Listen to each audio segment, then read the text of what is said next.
구독자 여러분 안녕하세요. 박쌤입니다. 또 한 주는 어떻게 보내셨나요?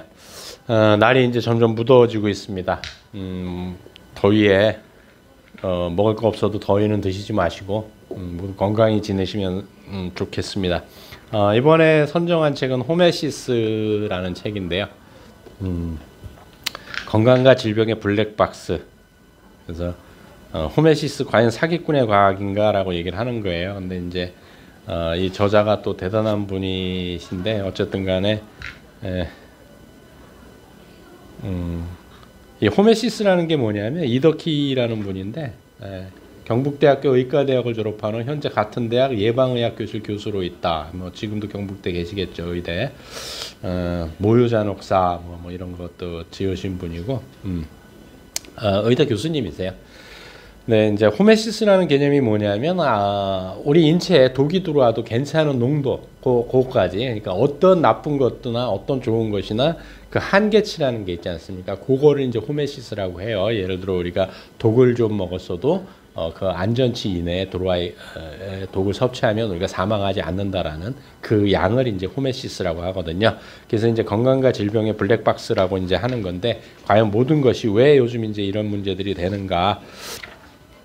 이 책은 나온 지 꽤 돼요. 2015년에 나왔는데 내용이 상당히 괜찮습니다. 이제 그래서 또 선정을 해봤고요. 이제 들어가는 글에 이렇게 여러 가지 재미있는 얘기들이 있는데 들어가는 글에 이제 이덕희 박사님께서 이런 얘기를 합니다.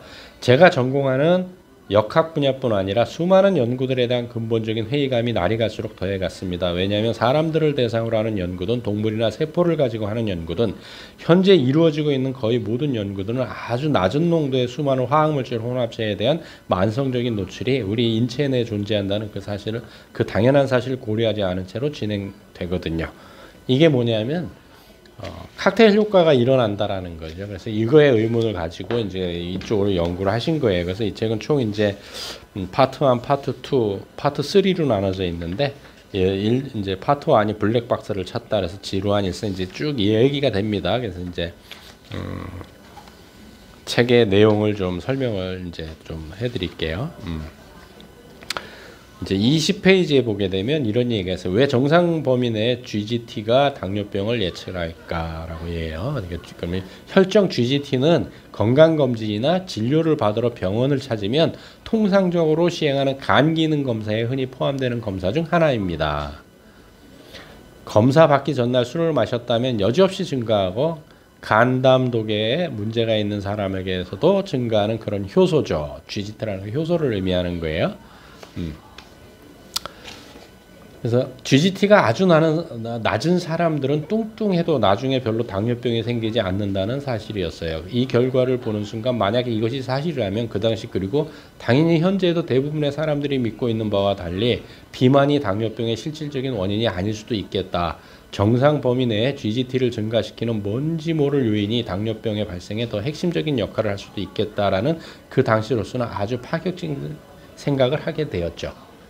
그러니까 우리는 보통 당뇨가 오는 게 비만이고 심장병이 오는 게 비만이고 뚱뚱하기 때문에 오고, 결국은 그게 이제 대사증후군까지 나온 거 아니겠습니까? 이제 그런 것들로 나왔는데 GGT 수치가 낮은 사람은 아주 뚱뚱해도 당뇨에 안 걸리더라. 여기에 의문을 갖고 이제 이덕희 박사님이 연구를 해서 이제 나온 책인 거예요. 그래서 28페이지에 보게 되면 필생의 화도 정상 범위의 GDT라는 특히 GDT가 소위 체내의 산화 스트레스 조절에 있어서 가장 핵심적인 역할을 한다고 알려진 글루타치온이라는 물질의 대사와 아주 밀접하게 관련성이 있다는 사실을 알게 되었죠. 글루타치온이라고 하는 건 몸에서 발생하는 독소나 이런 것들을 싹 정화시켜 버리는 아주 유용한 물질입니다. 혈관을 깨끗하게 만들어 줄 수 있거든요. 그러니까 이 물질이 GGT하고 아주 연관이 많다라는 거죠. 그래서 30페이지에 인구 집단에서 종종 관찰되는 이러한 현상은 혈청 GGT 증가에 영향을 줄 수 있는 외부 환경 요인의 변화가 지속적으로 존재할 때만 가능합니다. 이 얘기는 뭐냐면은 결국 이제 쭉 얘들이 나오는데, 이제 얘기가 아니고 자료들이 나와요 앞에. 그러니까 혈청 GGT가 정상치가 됐을 때는 질병들이 잘 발생 안 하더라라는 얘기예요. 사실 그동안 그 7년 동안 노동자들의 평균 체중도 많이 증가하고 흡연 습관, 음주 습관, 운동 습관 등도 많이 달라졌죠. 그러나 자료를 더 깊이 분석해 보니 이러한 요인의 변화로는 설명이 안 되는 현상이더라고요. 사실 식습관과 GGT 간의 관련성이 있긴 합니다만 비만, 흡연, 음주 등이 GGT와 가지는 관련성에 비하여 상대적으로 약한 것이거든요. 그러니까 식습관보다는 술, 담배, 비만 뭐 이런 것들이 더 많다라는 거죠. 그래서 연구를 하다가 이제 32페이지에 화학물질에 노출되면 GGT가 증가하나 이런 의문을 가지고 이제 화학물질에 노출을 시켜보는 거죠. 우리가 평소에 노출되는 중금속들 중 가장 흔한 종류인 납과 카드뮴의 인체 내 노출 농도와 여러 가지 산화 스트레스 지표 간의 관련성을 한번 조사해 보았습니다. 이때 시험 삼아 혈청 GGT를 산화 스트레스의 지표 중 하나로 포함시켜 보았는데요.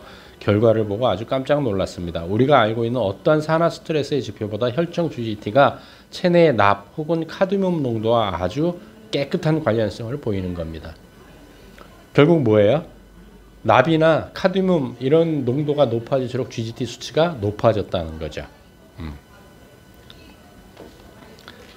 이런 중금속들의 오염으로 인해서 GGT가 높아지고 그래서 당뇨나 비만이나 이런 것들이 다 생길 수 있다라는 얘기가 이 초장에 깔리는 겁니다.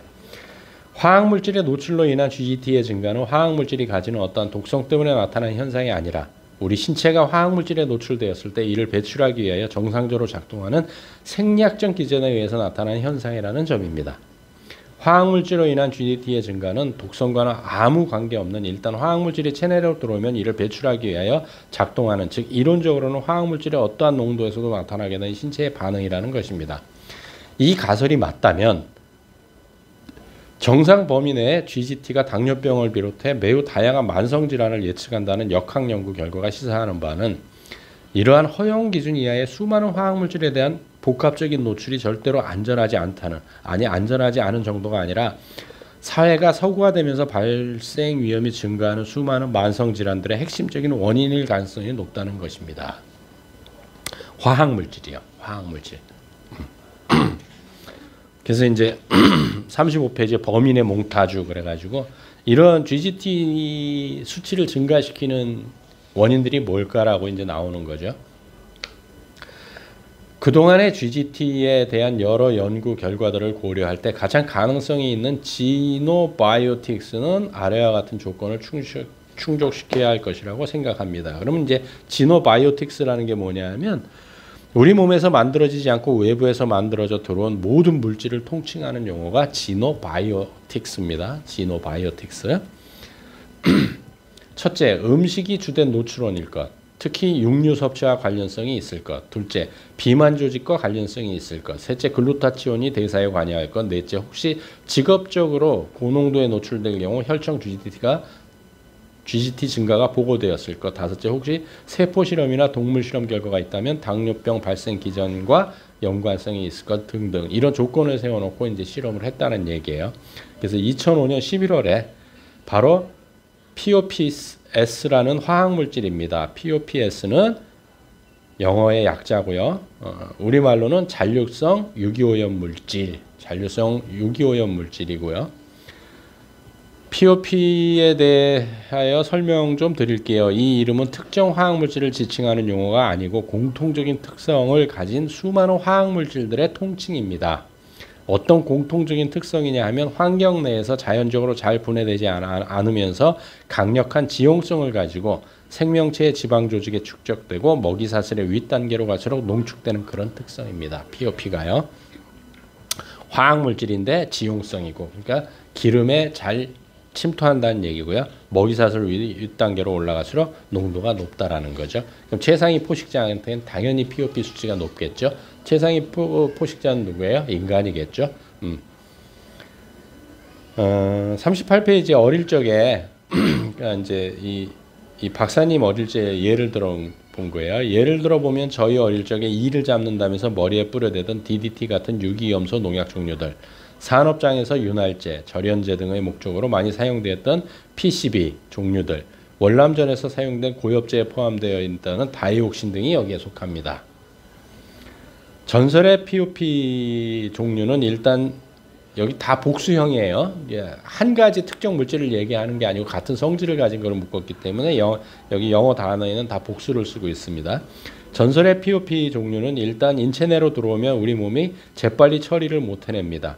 POP는 석유를 기반으로 실험실에서 특정 목적을 가지고 만들어진 전형적인 사람이 만든 화학물질들로 생명체 진화 과정에 한 번도 경험하지 못한 그런 화학물질이거든요. 따라서 우리 인체 내에서 그 농도가 처음에 절반으로 줄어드는데 무려 수년에서 수십 년이 이릅니다. 그게 우리 몸에 들어왔을 때 반감기라고 하죠. 반으로 줄어드는 게 수년에서 수십 년이 걸린다라는 거예요. 이놈들이 조용히 지방 조직 속에서 숨죽이고 사는 것이 아닙니다. 아주 조금씩 끊임없이 지방 조직으로부터 빠져나와서 혈액 내에 정상적으로 존재하고 있는 콜레스테롤, 중성지방 등과 함께 혈관을 돌면서 여러 주요한 장기로 도달하게 되는 거죠.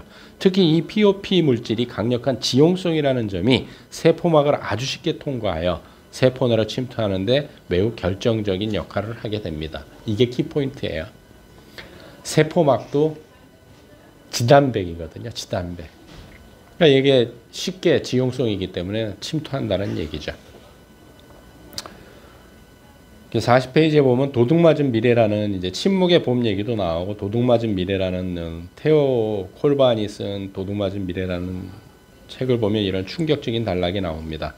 엄마의 몸속에 축적되어 있는 POP를 가장 효율적으로 낮출 수 있는 방법은 모유를 통하여 아기에게 POP를 전달하는 것이다. 여기에 바로 인류의 비극이 있다. 그러니까 모유가 건강엔 좋지만 과연 이게 POP들 화학 물질들 때문에 아이에게 안전할까라는 퀘스천을 테오 콜반이 던지기는 합니다만 그렇다고 뭐 분유는 안전할까요? 저는 그래도 모유를 권하는 편입니다. 그 다음에 e-waste라고 들어보셨나요? 그러니까 우리가 인터넷 할 때 쓰잖아요. 쓰레기들이라고 들어보셨나요? 그러니까 e-waste인데 우리가 그동안 사용하고 버렸던 컴퓨터들, 휴대폰들, 각종 전자제품들 이들이 최종적으로 처리되는 곳이 아시아, 아프리카, 남아메리카의 개발도상국들입니다. 이 전자제품들을 분해되면서 아주 다양한 POP가 나오고 있으며 이들은 서서히 이 나라들의 환경을 그리고 이 지구를 오염시키고 있죠. 참 슬픈 얘기입니다. 그래서 44페이지에 보게 되면 찾았다라고 하면서 이제 뭐 얘기가 나옵니다. 님비 현상 때문에 쓰레기 소각장에서 매립장을 육지에 세우는 것이 힘들어지자 국가에서 엄청난 양의 산업 폐기물들을 동해와 남해에 투척하는 것을 1980년대인가 90년대인가부터 시작을 했는데 이것이 궁극적으로 해양 생태계에 어떤 문제를 가져오는지를 다룬 프로그램이었다. 이게 KBS에서 방영하는 일요 스페셜이라는 다큐멘터리에서 산업 폐기물을 바다에 투척하는 것과 관련된 문제를 이제 방송을 했답니다. 바다에 투척된 그 화학물질들이 결국 우리가 일상적으로 먹는 다양한 바다 식품들을 오염시켰을 것이 분명하다는 생각이 들더군요. 참 슬픈 얘기예요. 그래서 47페이지에 잃어버린 고리인가 라는 얘기를 하면서 당뇨병뿐만 아니라 POP와 같은 아주 낮은 농도를 가진 지용성 화학물질들의 복합체에 대한 만성 노출이 고지혈증, 고혈압, 심장병, 뇌졸중, 자가면역질환, 치주염, 암, 제가 요즘 빠져있는 치매까지 더해서 많은 만성질환의 핵심적인 원인일 가능성을 제시하였죠. 특히 비만 때문에 생긴다고 알려진 주요 질병들의 진짜 원인이 비만 그 자체가 아니라 비만 조직에 존재하는 POP와 같은 화학물질들의 물질들일 가능성이 있다는 결과들을 보여주었죠. 슬픈 얘기죠. 우리가 버리고 그걸 우리가 다시 주워 먹는 거예요, 사실은. 그래서 함부로 그렇게 쓰레기를 버리거나 하면 안 되는 이유 중에 하나가 이런 것들입니다. 49페이지에 만성염증이라는 것이 있습니다. 현재 수많은 질병의 주된 병리학적인 기전으로 이야기되고 있죠. 그런데 염증이라는 것이 기본적으로 지노바이오틱스, 즉 인체 내로 침입한 외부 물질, 이물질에 대항하여 이를 없애려고 하는 우리 인체의 적응 현상으로 일어나는 생물학적 반응들입니다. 염증이라는 게. 근데 이게 만성염증이 문제가 된다라는 거죠. 그런데 POP라는 물질에 대하여 알면 알수록 POP에 대한 두려움은 걷잡을 수 없이 커져만 가더군요. 그 두려움은 바로 저의 일상생활까지 그대로 이어집니다. 왜냐하면 현재 우리가 POP에 노출되는 주된 경로가 바로 음식, 특히 먹이사슬 저 높은 곳에 있는 동물성 식품이기 때문입니다. 소고기, 돼지고기, 닭고기, 생선 할 것 없이 다 그런 거죠. 한국 사람들이 참 좋아하는 참치에도 이런 POP들이 상당히 많죠. 파트 2 그럼 우리는 어떻게 해야 하나 이제 그래서 이제 얘기되는 게 배출을 증가시키면 어떨까라는 퀘스천 마크를 던져보는 겁니다. 57페이지에 생명체가 진화 과정 중에 획득하게 된 기전의 여러 단계들을 거쳐서 많은 화학 물질은 우리 몸에서 물에 잘 녹는 수용성으로 바뀌어서 주로 소변으로 배출됩니다. 그런데 우리 인체 내에서 수용성으로 바꾸기가 어렵고 반감기가 긴 POP와 같은 지용성 화학 물질들은 소변으로 배출되기가 힘듭니다. 소변 대신 아주 서서히 담즙과 대장을 통하여 대변과 함께 몸 밖으로 나가게 됩니다. 보통 소변을 하루 이틀 보지 못하면 우리는 큰 병으로 바로 인식을 합니다. 그러나 대변을 오랫동안 보지 못하면 단순히 변비 정도로만 생각하죠. 그러나 대변은 우리 몸에서 제대로 잘 처리하지 못하는 POP와 같은 지용성 화학 물질들이 배출되는 매우 중요한 경로입니다. 빨리빨리 깨끗하게 비워주는 것이 소변만큼 중요합니다. 그런데 의사 선생님들은 뭐라 그래요? 3일이든 4일이든 뭐 규칙적으로 본 변비가 아니라고 얘기를 하죠. 되게 슬픈 거예요. 기니스만큼 똥 누셔야 됩니다. 애기들이 그렇게 2, 3일 우유 먹고 똥을 2, 3일 못 싸면 어떻게 될까요? 엄마들 경험 있으시잖아요. 손가락 파주잖아요. 그 독소가 어마무시하겠죠. 성인들은 더더욱 더 그러겠죠. 아이들이야 모유 아니면 분유만 먹어도 그 정도인데 성인들은 얼마나 많은 잡스러운 것들을 먹습니까? 62페이지에 우리가 노출되는 화학물질이 일상을 통하여 이루어지듯이 우리 몸에 축적된 화학물질들의 배출을 증가시키기 위한 방법도 어떤 기적 같은 방법이 있는 것이 아니라는 것. 그리고 어떠한 알려진 해독 방법을 사용하든지 간에 결국 가장 기본이 되는 방법은 역시 우리가 살면서 매일 맞이할 수밖에 없는 음식과 운동이며 이것이 없이는 어떤 방법도 다만 일시적인 효과만 있을 뿐이라는 결론에 이르게 됩니다. 결국은 식이섬유가 풍부한 것들을 많이 먹어야 되겠죠. 그래서 65페이지에 식이섬유, 특히 현미의 힘이라는 제목을 가지고 나옵니다. 식이섬유의 가장 빛나는 기능은 담즙과 같이 배출되는 화학물질들을 배출시키는 능력에 있습니다.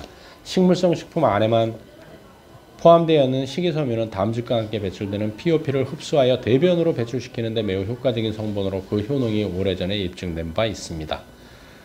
식이섬유 음료의 현대 영양학에서 정해놓은 권장량의 2배가 아니라 20배가 들어있다 하더라도 이건 그냥 콜라 사이다와 같은 청량음료 그 이상도 그 이하도 아니라고 생각합니다. 뭐 있잖아요. 그 뭐 마시는 식이섬유라고 뭐 광고 많이 했던 거. 요즘에는 식이섬유 스낵, 식이섬유 아이스크림, 식이섬유 맥주까지 온갖 것들이 다 나와 있더군요. 가공식품에 영양 권장량 표에 나오는 온갖 성분들 집어넣고 나서 건강식품으로 동갑시키는 현대사회가 전 혐오스러워요. 담배에 산삼 집어넣으면 건강식품으로 바뀌나요? 라고 얘기를 하십니다. 식이섬유가 우리 인체 내에서 POP와 같은 화학물질들을 잡고 나오려면 담낭이 준비된 담즙을 잘 분비할 수 있도록 우리 몸의 장기들을 간에 서로 신호를 주고받는 시간이 필요합니다. 특히 음식물을 입안에서 꼭꼭 잘 씹어줘야만 우리 몸에서 충분히 신호를 주고받는 시간을 벌 수 있습니다. 근데 담낭을 잘라는 제거하신 분들이 너무 많잖아요. 슬픈 일이죠. 그럼 중금속도 잘 배출 못하게 되죠. 그러면 어떻게 돼요? 지방은 더더욱 쌓이게 되겠죠. 변비가 있든 말든 치질이 있든 말든 물에 녹지 않는 식이섬유가 많이 든 음식을 먹는 것은 매우 중요합니다. 바로 POP와 같은 화학물질들을 배출시키는 데는 물에 녹지 않는 식이섬유가 물에 녹는 식이섬유보다 더 효과적이기 때문입니다. 식물성 식품은 POP와 같은 먹이 사슬을 통하여 농축되는 화학물질들의 오염 정도가 낮은 식품일 뿐만 아니라 이러한 담즙을 통하여 나오는 화학물질들의 배출에도 의미가 있는 식이섬유가 포함된 식품이라는 점에서 이 21세기의 채식은 재조명을 해야 할 필요가 있을 겁니다. 균형 잡힌 식습관에 대한 집착을 버리고 우리가 현재 처한 상황에서 무엇이 가장 적절한 식습관인지 재검토해야 할 시점이라고 생각합니다. 그러니까 영양소를 맞추는 것도 중요하지만 식이섬유를 2배, 3배 더 들려서 먹는 것이 지금 가장 건강한 식단이 아니냐라고 저자 이덕희 박사님은 얘기를 하시는 겁니다. 자, 어떠세요?